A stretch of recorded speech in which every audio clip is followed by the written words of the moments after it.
Luis Enrique's PSG have kicked off the season in stunning fashion. In the post-Mbappe era, PSG are proving to be a formidable force, with their early form suggesting they could be a serious contender for this season's UCL campaign. Enrique's tactical approach is clearly paying off, turning PSG into a well-oiled machine poised for success on both the European and domestic stage. Here's how you can successfully recreate PSG's tactics under Enrique. To start the season off, Luis Enrique has deployed his side in a 4-3-3 system. Now, unfortunately, due to the fact that Gonçalo Ramos did get hurt in the first game, it has forced Luis Enrique to tweak a few features to the natural PSG structure, meaning that there will be a centre forward deployed instead of a more natural striker. The likes of Asensio and Randall Kolo Muani have been deployed as that false 9/centre forward role. Now, with the system in play, you will see several different formations take place, a 4-4-2 when pressing, as well as a 3-3-4 system when looking to attack, and that is when the right wing back will look to attack higher up the field and overlap the likes of Dembele. As we take a look at the tactical approach taken up by Luis Enrique's PSG side, the tactical vision should be set to wing play. You will see a lot of the attacks stem from those wide areas, a good amount of combination happening between the fullbacks and the wingers, Dembele and Hakimi on the right-hand side, and on the left, Mendes and Barcola, or whoever you have deployed in those wider channels.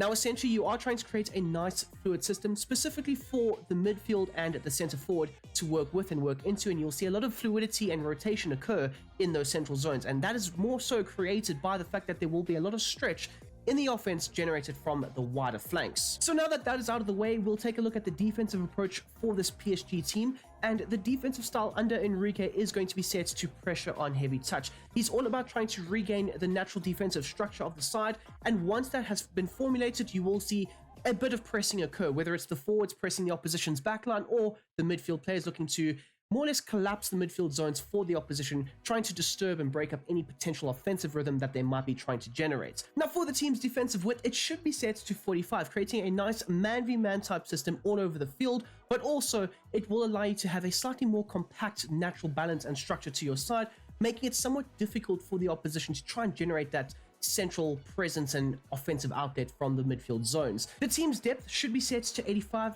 allowing the side to maintain a nice natural high positioning on the field of play, allowing them to rotate the play, having the centre backs be very involved in the attacking outlet, maybe playing one or two line breaking passes further forward into the attacking zones, but also to try and keep the opposition higher up the field in their own half, in their own box at times, allowing them to maintain that offensive pressure, allow them to have extra passing options when high up the field in those more advanced aggressive attacking zones. As we take a look at PSG's offensive approach, the build-up play should be set to balance, allowing the side to maintain its natural formation, but also incorporating the three other build-up play aspects: the slow build-up, the fast build-up, and of course the long ball approach.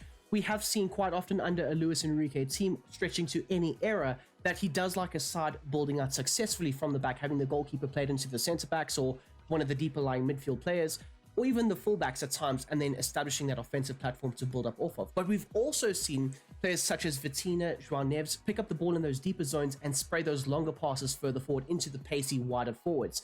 Now that is where the likes of Dembele, Barcola, Doué might come into effect by making those more direct attacking runs, and that is something that you will be able to do in your game. We'll also see the fast build-up, the quick transitions occur, having the likes of Asensio be the linchpin in the offense, playing those balls out wide, getting those runners in behind, having the likes of Isaiah Emery or João Neves making those advanced runs further forward past the false 9 in brief moments as well. But you will see a lot of structure occur, and that is down to the fact that the chance creation will be set to possession, allowing for the ball carrier to have multiple passing options around him at all times in all phases of the play, always having consistent support with the offensive approach and the build-up play. And when you get to that final third, you'll have multiple passing options and opportunities in and around that attacking zone. The offensive width for this team should be set to 60. It does tend to balance out the attacking outlet, whether it's focused centrally or out wide, and it does tend to lean slightly more to the wider zones, having the likes of Hakimi and Dembele combined very effectively down the right-hand side. And on the left-hand side, it would be Mendes and Desiree Doué, or potentially the likes of Barcola or Lee Kang-in, whoever you have deployed out wide. So you will see a lot of attacking outlets generated down the wider flanks, but also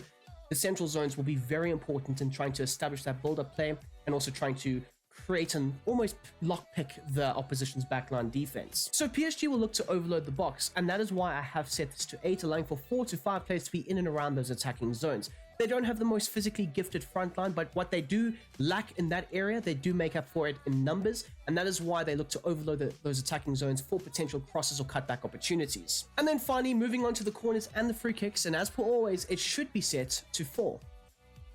Taking a look at the individual player instructions, starting off at the back with the goalkeeper and Donnarumma between the sticks, and he'll be set to come for crosses as well as play with the balanced approach for saving outside of the box. Quite often, Donnarumma has been more of a traditional-based goalkeeper where he doesn't like to sweep up and be caught out in no man's land. He'll look to stay on his line and make the 1v1 save, and that can lead to a few issues due to the fact that you will be playing with such a high line.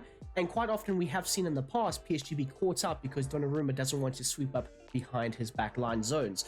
Now you'll also see here for the saving on crosses, I have set him to come for crosses as he has significantly improved with his aerial duels, looking to claim those aerial balls, be a very assertive goalkeeper in the air. And that is why a better, more improved version of him will be set to come for crosses. Progressing on now to your backline defense, and Pacho as well as Marquinhos will be set to the base set of instructions. You don't need to make too many changes with them, but they will also be very important in defending those wider zones, as you will see a back 3 formulate in brief moments when you are attacking. The likes of Hakimi will bomb forward and combine very effectively with Dembele, allowing for Mendes, Pacho as well as Marquinhos to formulate that back 3, and that is where the likes of Marquinhos and Pacho, depending on which fullback goes forward, they'll be quite necessary in those wider zones defending the wider spaces. Now also, both of these players are very good at being able to collect the ball from the goalkeeper under pressure, under the press from the opposition, and establish that first phase build-up, allowing them to successfully build that platform for the rest of the side to build up off of. They'll also be very good at being able to collect the ball and switch the play with those longer balls into the flanks, and that is something that you can do on the regular. Now, we were speaking about the fullbacks, and both Mendes and Hakimi do have slightly differing roles. Now, what I noticed with Mendes was he was allowed to venture forward and attack when the opportunities presented themselves, and when he did so, he was very effective in those wider zones, and that is why, for the run type at least, I have set him to overlap. But for the attacking runs, I have set him to balance, allowing him to stay back in brief moments, because Hakimi does have a bit more of an offensive freedom in this system. So you will see the likes of Mendes staying back and helping formulate successfully that back 3. Now onto the opposite flank and the role of Hakimi, who will be deployed as a right wing back. He'll be set to join attack and overlap, looking to frequently combine higher up the pitch with the right winger. Now, if you are looking to attack down the left-hand space, you will see Mendes venture further forward because the opportunities are presenting themselves.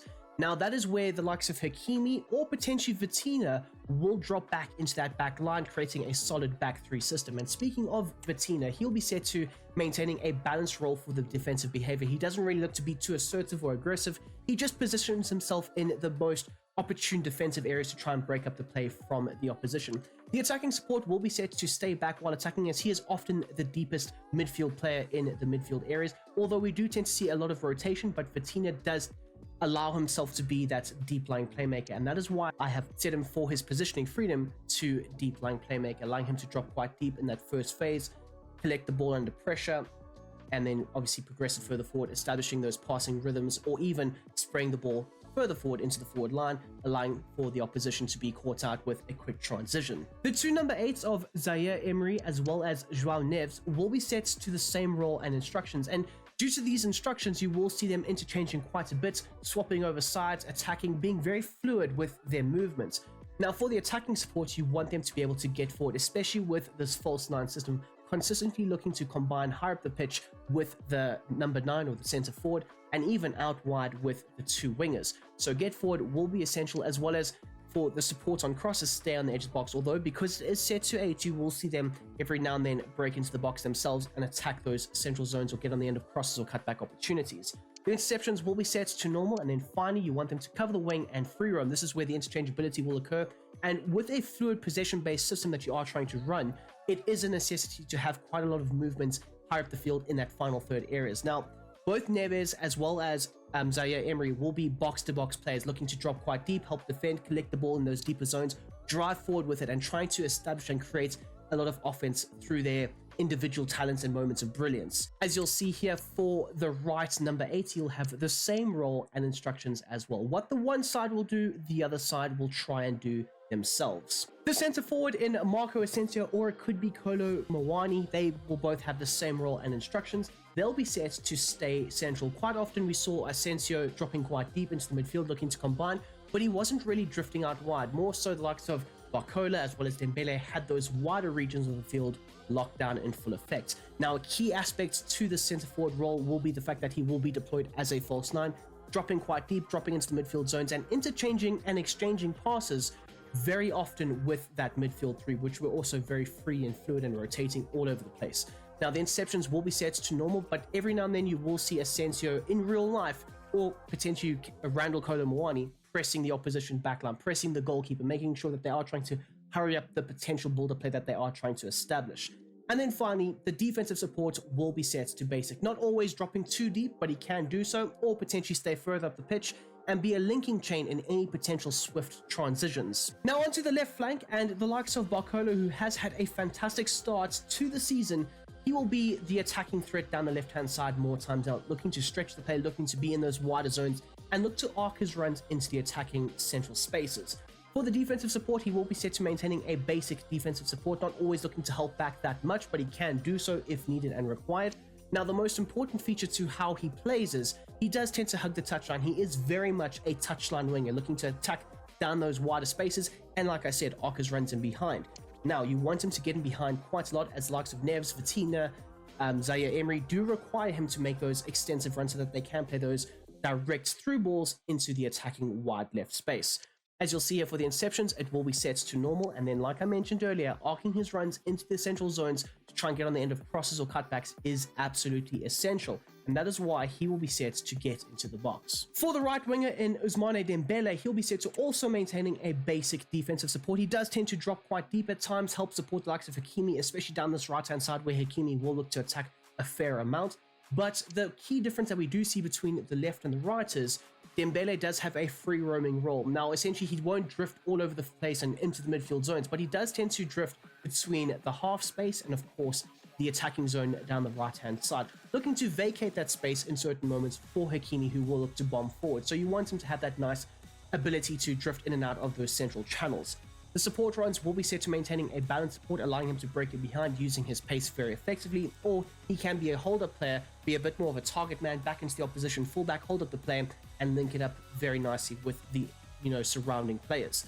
Finally, the interceptions will be set to normal, and then for the support on crosses, you want the sets to balance. He does tend to be a very good threat in the box, but he can also be a very good attacking opportunist on the edge of the area, looking to facilitate crosses or cutback opportunities. And there we go, people. That is how I would successfully go ahead and recreate Luis Enrique's PSG tactics for the new season. I do hope you have enjoyed this video, and if you don't mind smashing that like button down below, as well as subscribing if you are new, join us on the road to 10,000. And if you are a subscriber already, well, thank you, big up, big love, all that good stuff. One other thing, we do have a Discord server, the Brom Squad Gaming Discord server, where we chat everything football. I'm talking FC24, I'm talking FC25, I'm talking IRL football. That's right, transfer deadline day is fast approaching, and we're having fat chats about all of that. So if you have a Discord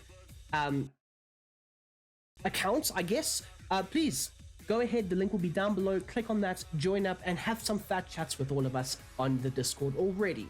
Anyways, until the next one, until the next time, I hope you have a smashing goddamn day, and I will see you soon enough tomorrow with another tactics video. Enjoy.